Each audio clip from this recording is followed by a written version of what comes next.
EMP Series, The Exodus, Entry Number 3. The last couple days have been exhausting for all of us.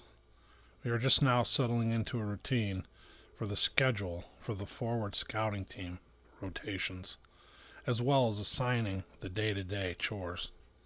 Lee and Linda have inventoried and organized the food into rations. We're certain that we have enough for the whole group for several months. When we get to Vermont, we will set up gardens and food production resources as soon as possible. We will source chickens and goats locally. We brought plenty of redundant items that we can use to barter with for these things. Abigail is an avid gardener and has several buckets filled with various heirloom vegetable seed storage. She has been collecting and trading seeds for years and has an extensive catalog of all seed varieties. While I, myself, have never been to the DeMarco farm, Greg is sure that there is a bunkhouse that can house all of us until we can get sheds built to use for cabins. We can also set up tents if necessary to house our people while building the sheds. We will make the shed construction a priority and should be able to get several done throughout the spring and summer months, setting us up before winter. Greg and I have begun to work on plans for who will do which jobs so as to allocate our man and women power in the most efficient way.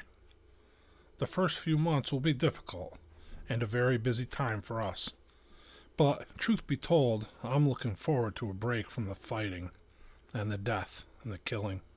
It will be good just to get my back into some good, honest, non-lethal hard work. I know Greg feels the same way. I just pray that it works out that way. Carl is very distant and quiet, and Greg, no matter where he is or what he is doing, never gets too far from him or takes his eye off him for long. I have gotten to know Greg since I returned from the Ozarks. He's a good man.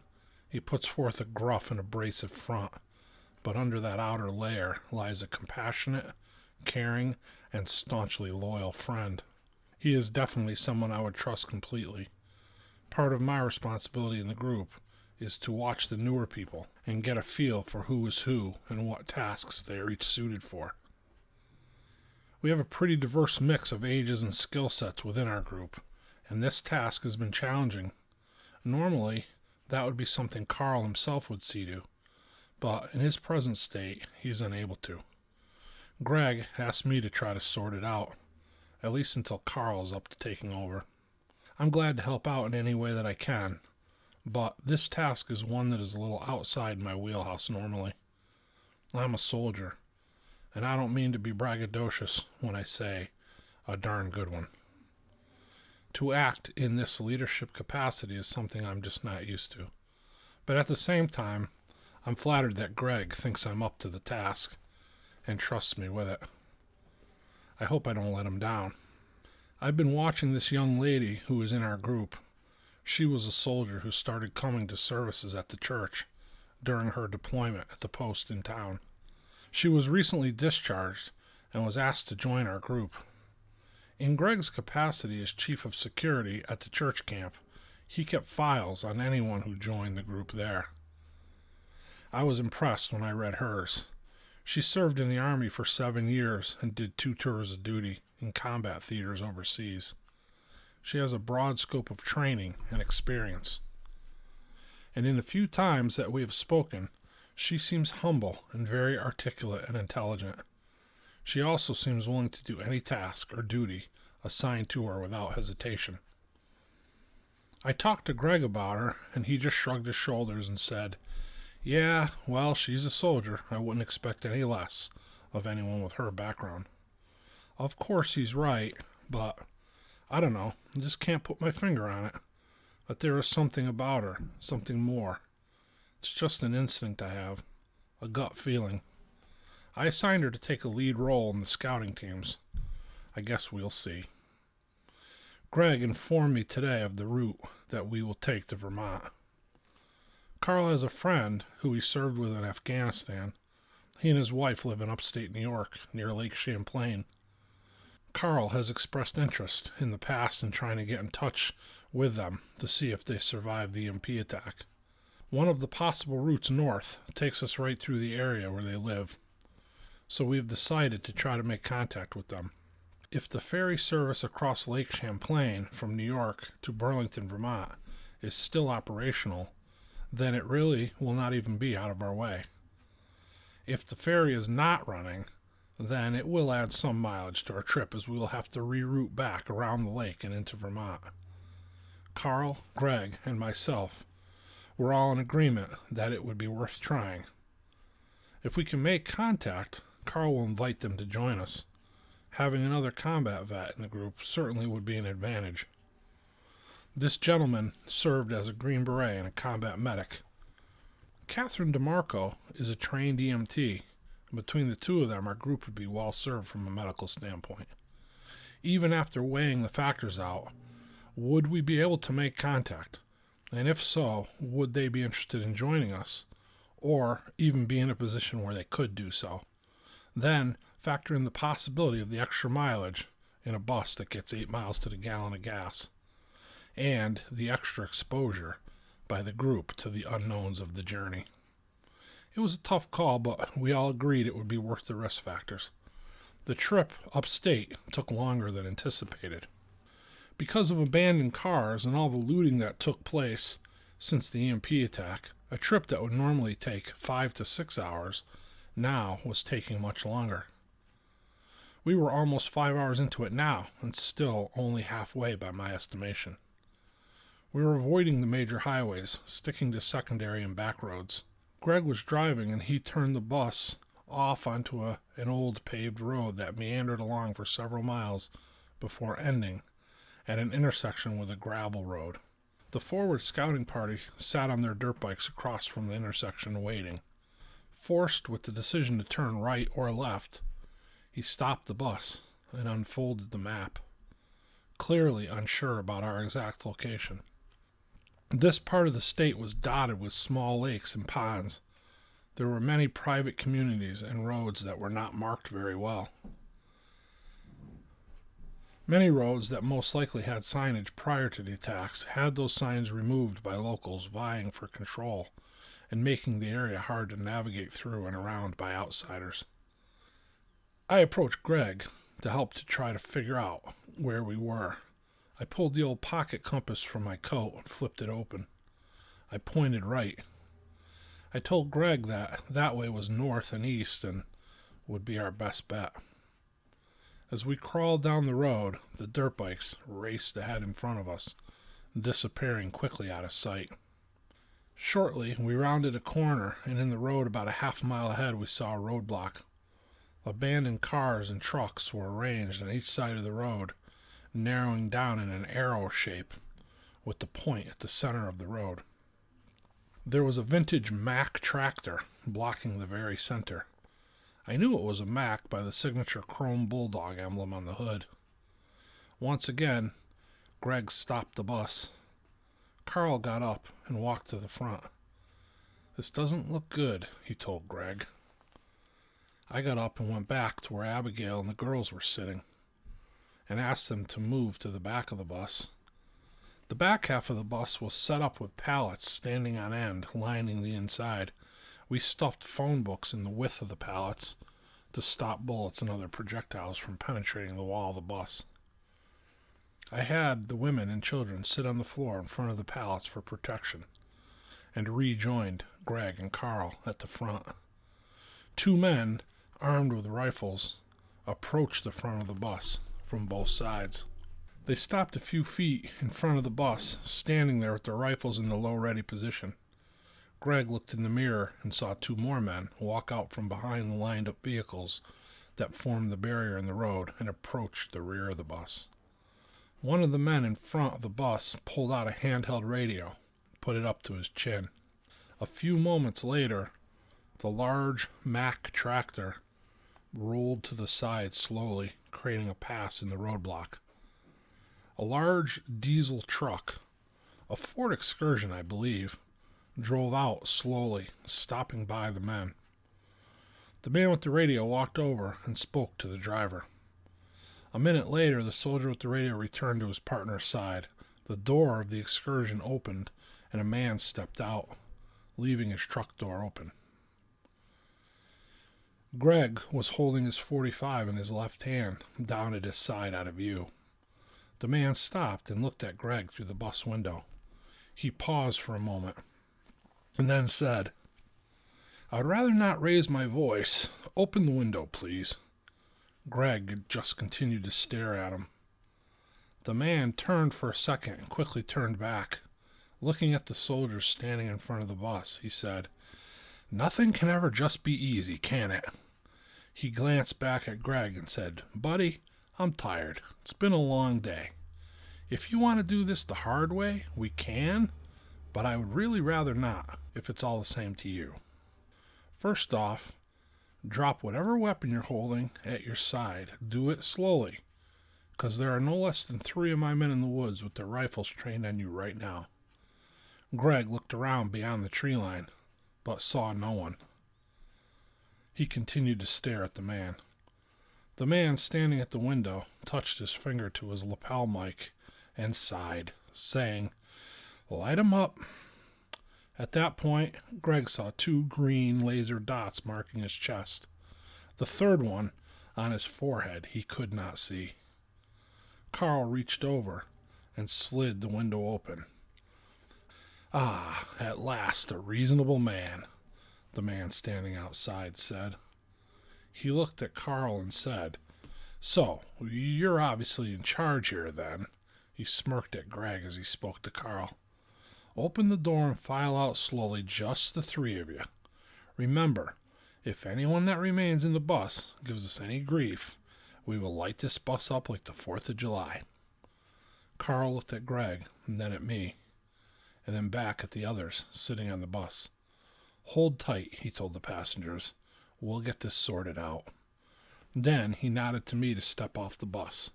He and Greg followed closely behind. The man yelled back at his truck, "Odin, Foos!" A large black and tan German shepherd bounded over the center console of the excursion and out the open door.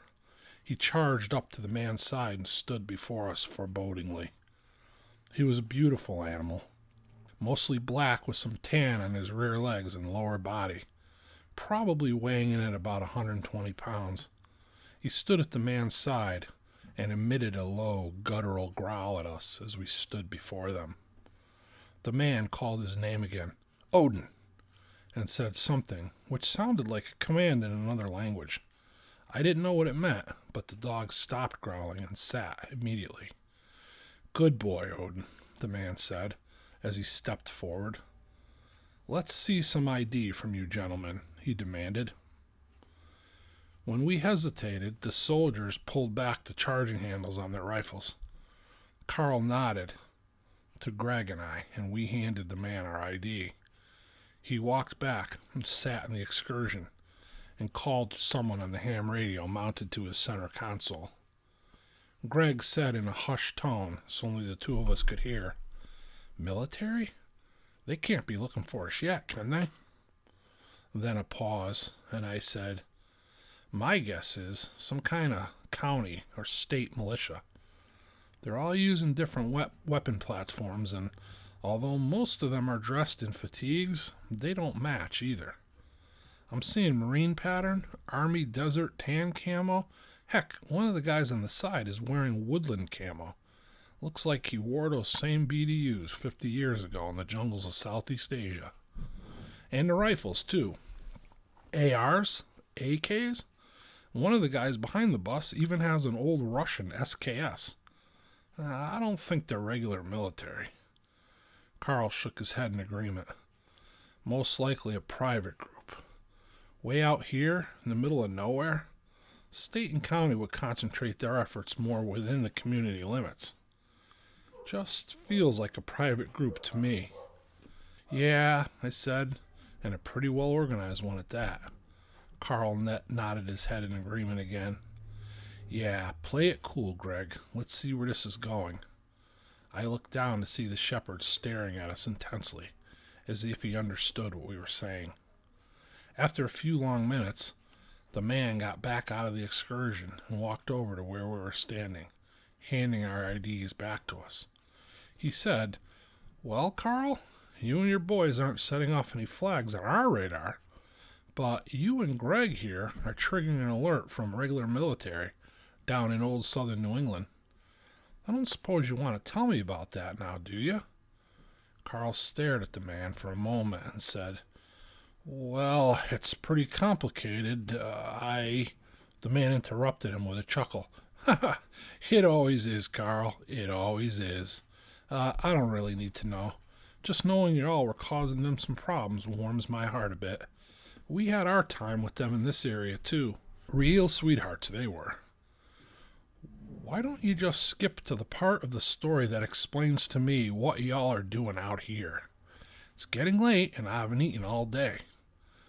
"Well," Carl said, "we're just passing through, going north to hook up with some friends. The roads in these parts aren't marked too well, and we kind of got turned around a bit." The man chuckled again. "You're lost, Carl. It's okay to say it out loud. It happens to the best of us." Well, it ain't never happened to me, but it happens to most of us at some point, I guess. We might have had a hand in it, too. Some of the boys, they take the signs down, even switch them around sometimes. They don't really like strangers coming through here. Makes them kind of nervous. I'm sure y'all understand. Going north, you say? Okay, here's what I'm prepared to do, Carl." He took a peek into the bus and looked down the aisle, stopping at Abigail. "Her, the redhead. What about her?" Carl asked defensively. "Put her in the driver's seat. Tell her to follow my man on that Harley up there. He will lead y'all through this maze of dirt roads and back onto the main road on the other end, going north. I got people in the woods all the way through, and if you or any of these other cowboys get any ideas," he looked at Greg, "she will be the first to take a bullet. Then we will light this whole bus up." He looked over his glasses at Carl. "Are we clear on that, Carl?" Carl held his stare for a moment and then nodded. "That's good, Carl. I'm really glad you decided to be reasonable. The ride will take about 30 minutes. Then I can go feed my dog and eat dinner and get some rest. As I said, it's been a long day." He signaled to the soldiers and to the man ahead on the Harley by waving his finger in the air in a circular motion. He began to walk back to the excursion and stopped and turned back to Carl, almost as an afterthought. "Oh, Carl, one more thing. Is this bus and those horses following you, everyone in your party?" Carl stood silent for a moment. He knew he had to have stopped the dirt bikes that were his forward scouts. No," he said. "We had two bikes leading about a half a mile in front of us. I don't suppose you would have seen them, did you?" The man answered Carl directly. "Yeah, we stopped them in front of you, but I reckon y'all knew that. I'm admiring that vintage yellow Yamaha, 78 DT 400. Haven't seen one of those in quite some time. It's in nice shape, too. Don't suppose you'd want to trade it to me for something. I could find something real nice to trade you for it. Got some nice gear." Carl looked up the road. "I'd consider trading it for that 58 panhead that's going to be leading us out of here." The man chuckled. "Carl, I'm a reasonable man, but please don't insult me." "Well, you open the negotiations," Carl said firmly. The man looked at Carl and said, "You know, I could just take the DT. Wouldn't be much you could do about it now, would there?" Carl said, "Suppose not, but you didn't say anything about taking it. You asked if I wanted to trade. And didn't you just tell me that you were a reasonable man? Now you're talking about taking it. Y'all aren't communists, are you?" The man let out a good laugh and turned to walk away. Carl yelled out after him, "Hey, I didn't catch your name." The man turned to respond. "That's 'cause I didn't throw it at you, Carl." Again he chuckled and walked toward the excursion. He snapped his finger and said, "Odin, mount up." The large dog ran past him and jumped into the truck. The man took his seat and picked up the mic for the ham radio. As the bus began to follow the Harley through the barricade and up the dirt road, the man spoke to the men holding the scouting party. "Raptor Actual, this is Team Leader. When the bus passes your location, let the bikers go and fall in behind it." The response came back immediately. "Roger that, Team Leader." The man drove the excursion back through the barricade as well and turned down a side trail. The Mack tractor was rolled back into its place in the blockade opening. The soldiers all disappeared back into the shadows behind the cars that lined the sides of the road. This week's episode is dedicated to reasonable men. God bless you all.